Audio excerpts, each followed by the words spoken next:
Hi, this is Mark from eReplacementParts.com, and today we're going to show you how to remove and reinstall a drill chuck on your drill press.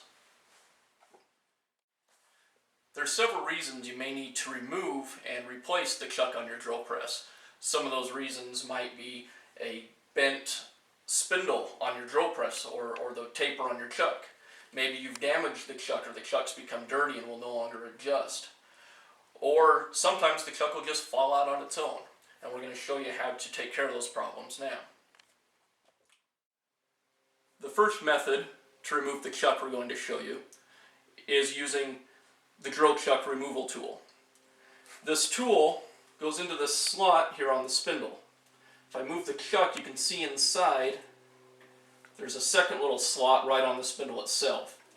This wedge tool goes into that slot, engages against the Morse taper on the chuck itself, and now I just give it a tap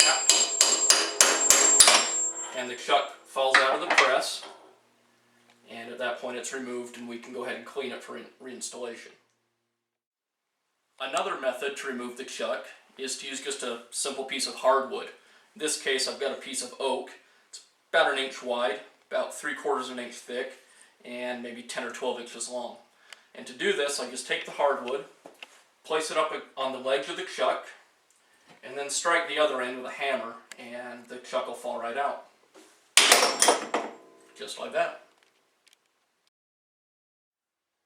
Because the fit between the taper and the spindle is so precise and tight, the chuck spindle has to be very, very clean when you go to install it.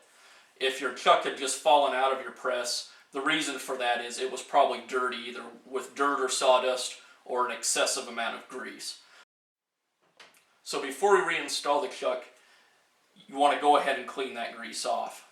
I like to use a good degreaser. Acetone works great for this. So I'm just going to put a little bit of acetone on a rag and go ahead and clean the taper off.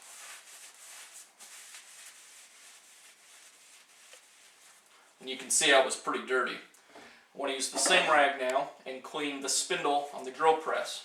Just kind of wad that up like that and stick it up in there, getting the grease out of the spindle. Just like that.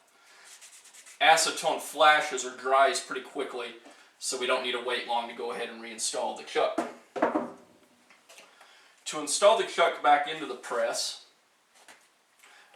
I just simply insert it up into the spindle and then very quickly thrust it up into the spindle, and it'll hold itself in place. Just like that. Now that's not enough force to really hold it onto the press. We need to secure it a little better. To do that, we're going to use a wooden mallet. A rubber mallet would also work well, or even a scrap piece of 2x4 if you don't have a mallet.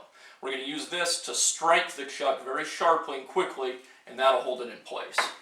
I'm going to lower down the table here to give us a little more room for the mallet.